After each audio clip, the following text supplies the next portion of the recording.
เป็นอย่างเขาคือท้ายคลิปเพิ่นนั่นไว้ในตอนที่คนอื่นกำลังเฮ็ดงานอยู่เป็นไหนเป็นเป็นตาบอะสตาฟมันก็มีสองเหตุผล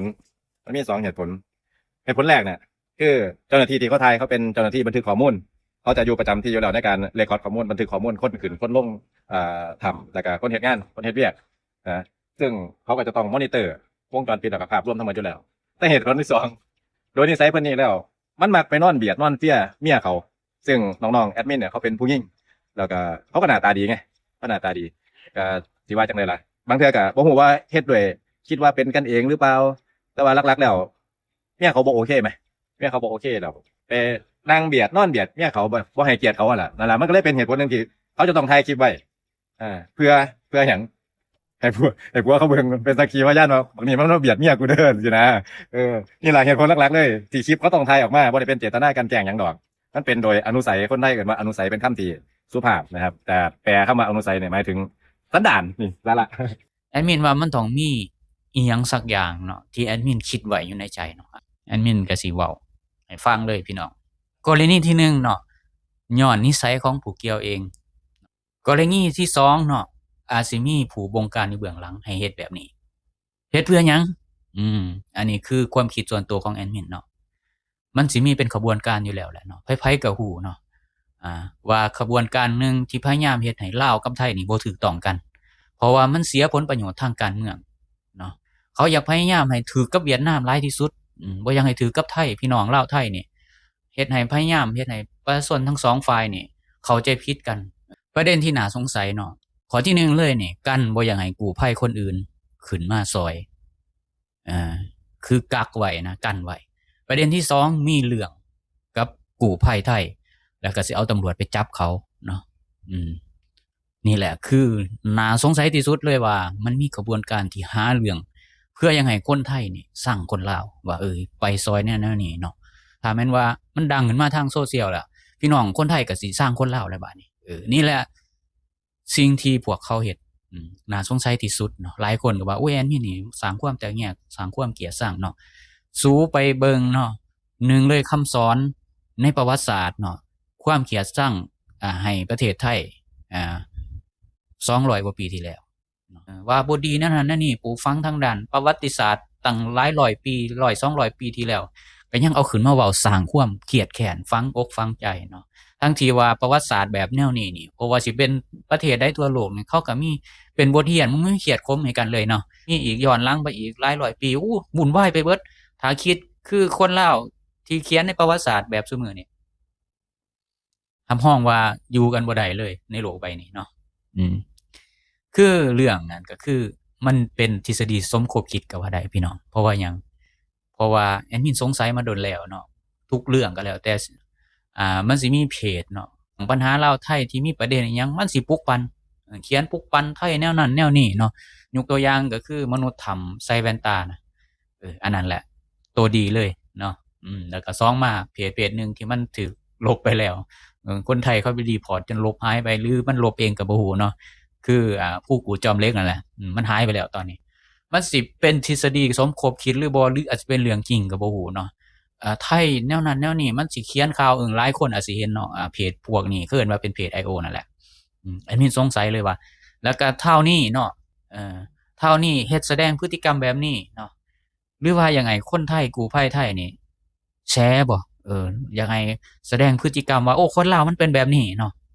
แอดมินบอกเลยว่าอย่าสิฟ้าวคิดไปเนาะมันอาจสิมีกระบวนการเฮ็ดให้บ่ให้สามัคคีกันระหว่างประชาชนทั้ง2ฝ่ายเพราะว่ามันเนาะผิดผลประโยชน์ทางการเมืองเขามาสังหารคนลาวอพยพอยู่ฝั่งไทยแท้ๆมันก็ยังเข้ามาคือมันมีกระบวนการเหล่านี้อยู่แล้วนะบ่ว่าในสมัยสงครามเย็นหรืออิหยังก็แล้วแต่เนาะแอดมินสงสัยบ่ว่าสิอยู่ต่างประเทศคือยกตัวอย่างโจเซฟอัครวงศ์เนาะที่มีการลอบสังหารแต่ว่าดวงแข็งเนาะรอดมาได้นั่นก็มีคนเวียดนามเนาะไปเป็นผู้สมคบคิดแล้วก็ไปหาเนาะมือมีดที่พยายามสังหารโจเซฟหรือว่าประธานโจนั่นแหละบ่ว่าสิอยู่ประเทศไทยอยู่ประเทศลาวหรืออยู่ยุโรปอเมริกาก็แล้วแต่มันมีอยู่แล้วกระบวนการเหล่านี้เนาะอันนี้ก็เช่นเดียวกันอันนี้คือที่แอดมินคิดว่ามันควรสิเป็น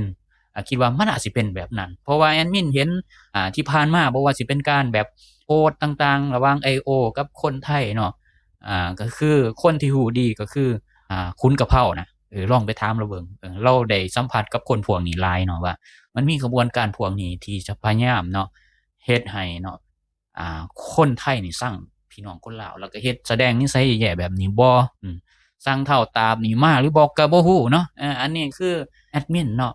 คิดไปเองหรือบ่ก็บ่ฮู้เนาะลองพิจารณาร่วมกันบัดมาเบิ่งถ้าเป็นนิสัยส่วนตัวเนาะถ้าเป็นนิสัยส่วนตัวแล้วนี่ถ้าแม่นว่าบุคคลแบบนี้มีนิสัยแบบนี้อยู่แล้วเนาะถ้าสมมุติว่ามีอุบัติเหตุกลางค่ำกลางคืนเนาะ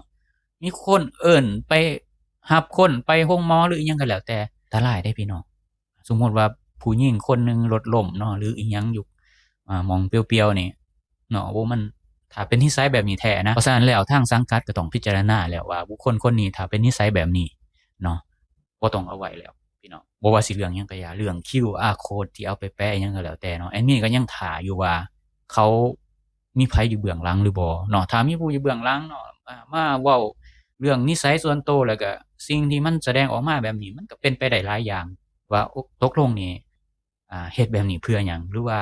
บ่แคร์สายตาคนเลยบ่หรือจังได๋ตามปกติแล้วนี่คำว่าเป็นกันเองนี่คนลาวเราบ่ถึงขนาดนั้นเดะถามคนลาวทุกคนเลยว่าไผสิไปเฮ็ดทำท่าสนิทสนมกับผู้หญิงที่บ่แม่นคนรู้จักแล้วก็บ่แม่นคนบ้านเดียวกันโอ้ยากขนาดคนลาวคือกันแต่บ่แม่นคนบ้านเดียวกันสิไปนอนเบียดเสียดผู้หญิงที่บ่แม่นต่างชาติจังซี่รู้สึกว่ามันการแสดงออกมันขาดวุฒิภาวะบ่ฮู้ผิดฮู้ถูกบ่หรือจังได๋จนอายุมันก็ใหญ่ปานนี้แล้วเป็นผู้ใหญ่แล้วเดะเบิ่งหน้ามันเบิ่งแล้วมันก็สิใกล้30แล้วแหละเบิ่งแล้วนี่หรือว่าอาจสิ30ก็บ่ฮู้เนาะถ้าแม่นว่านิสัยเนาะมันเป็นแบบนี้เนาะทางสังกัดก็ต้องพิจารณาแล้วว่าแล้วผลที่สิออกมาเนาะว่าส้นเนี่ยเขาท่ารับฟังอยู่เด้อพี่น้องสำหรับการชี้แจงเนาะการตรวจสอบว่าเงินบริจาคจั่งใดแนวใดเนาะนี่คือคนของสังคมเป็นบุคคลสาธารณะก็ว่าได้คือเป็นคนที่เป็นตัวแทนของสังคมออกช่วยเหลือสังคมถ้าแม่นว่าเนาะทางเนาะสังกัดบ่ดำเนินการใดๆเนาะก็ต้องให้เจ้าหน้าที่บ้านเมืองแหละไปตรวจสอบเนาะเพราะว่าเจ้าหน้าที่บ้านเมืองมีอำนาจอยู่แล้วแหละเพราะว่าหยังเขาเป็นบุคคลสาธารณะแล้วก็เงินที่เขารับบริจาคไปเนาะเอาไปเฮ็ดหยังแหน่เอาไปไสแหน่มันก็ต้องกระจ่างเนาะเจ้าหน้าที่บ้านเมืองก็ต้องช่วยตรวจสอบเนาะเพราะว่าหยังบ้านเมืองมีกฎหมายบ้านเมืองมีคือมีแปรบ่แม่นว่าเห็นต้นสังกัดเขาออกมาเว้าแบบนี้ก็สิเกรงใจเขาเนาะออกมาปกป้องก็ไผสิรู้ว่าเท่านี้เนาะมีไผอยู่เบื้องหลังหรือเพิ่นเฮ็ดด้วยตัวเองก็บ่รู้เนาะจั่งใดก็ขอติดตามตอนต่อไปเนาะเรื่องราวที่แอดมินเว้าทั้งเบิดนี้บ่ได้มีเจตนาที่จะมาสร้างความแตกแยกอิหยังคือให้พิจารณาว่าสิ่งที่ผ่านๆมานี่ล่ะพิจารณาเบิ่งว่าถ้ามันมีกระบวนการแบบนี้แท้นี่ถ้าไปเครียดให้คนลาวอย่าไปเกลียดชังคนลาวเพราะว่าแน่นอนคนลาวบ่เป็นแบบนี้ดอกเนาะว่าผู้หญิงที่บ่รู้จักนี่ไปนอนเบียดเสียดนี่หรือว่าแม้แต่คนบ้านเดียวกันนี่เขาก็ยังบ่กล้าแล้วคันบ่สนิทสนมกันแรงเนาะโอเคสำหรับมื้อนี้ขอขอบมุกขอบใจขอบบุญขอบคุณ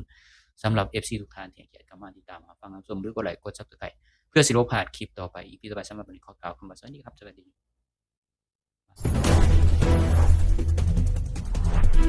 ี